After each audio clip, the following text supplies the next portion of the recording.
Hi there, traders. This is Brad Gilbert with FX Market Insight for Friday, the 21st of August. All right in the middle of the Asian session, the dollar is sort of back in its old ways, right? So there's still a bit of confusion around what the Fed's doing. Like the dust has settled from the Fed meeting. We had that clean out.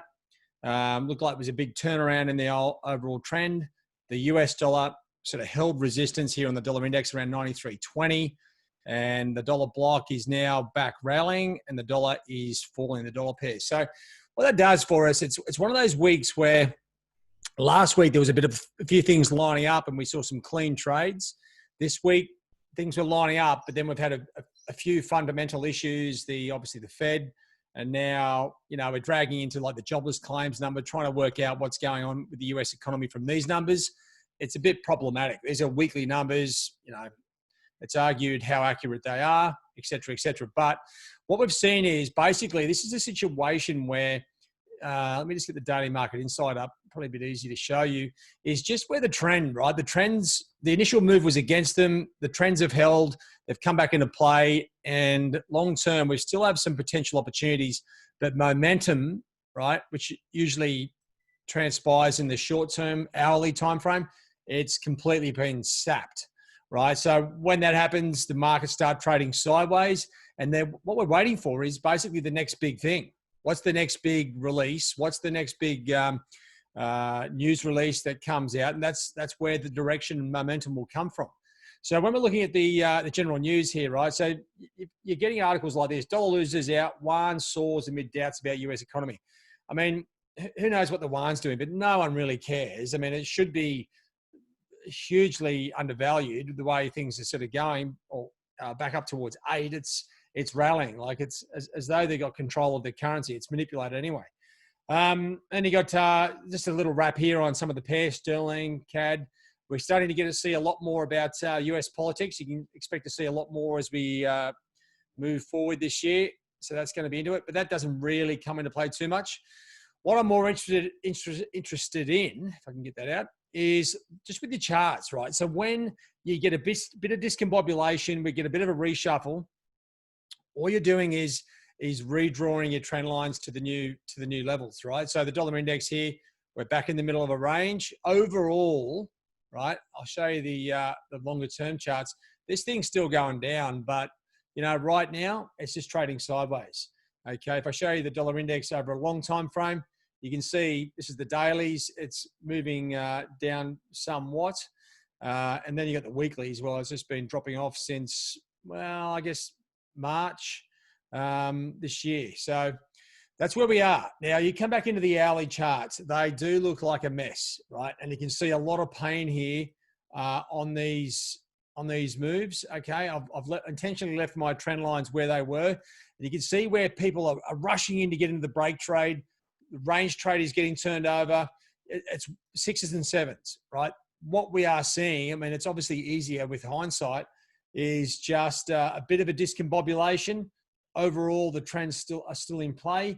But what you want to do on your hourly charts is just what I'm doing here, is you're redrawing your trend lines to what has happened, right? It's about planning for the next outcome. I mean, Kiwi, you'd probably leave that trend line there just for the moment. This support trend, old support trend line in dollar yen is no longer relevant. Actually, while I'm there, I'll go back and show you where I'm getting this one from. Okay, we've got that high back over here in looks like May, June. Okay, off the top there. It's one of those two puppies there. Okay, just blow that back out. So, I mean, you could actually, for all measures, just draw another support, resistance trend line there. Sorry, let me just get that. Okay, let's just shrink that up, see what's going on there. I mean, you can tighten that up a bit.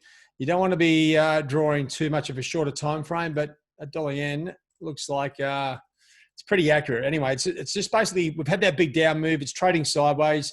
There's no real major factor there. And you can see these other pairs like Euro, Sterling have actually broken down through the trend lines and then broken back up, right? So you need to redraw that support trend line, and you're back here to focusing on where support and resistance is for these key pairs, right? So And as I said, what we're waiting for is basically the next major event to really tell us what's going on. So, and we know that this is the most painful part of just at the moment. We have a situation where the macros aren't consistent, right? There's no consistent impact from the macroeconomics. Still keep an eye on them, right? Like UK retail sales today, you got some German manufacturing numbers. So Eurozone potentially active when these things are coming out. Like usually they would be very active. At the moment, it's on and off. You got some numbers there in North America as well. So keep an eye on those. But you know what? It's really hard. And when the currencies are behaving like they are, just whipping about on geopolitical events.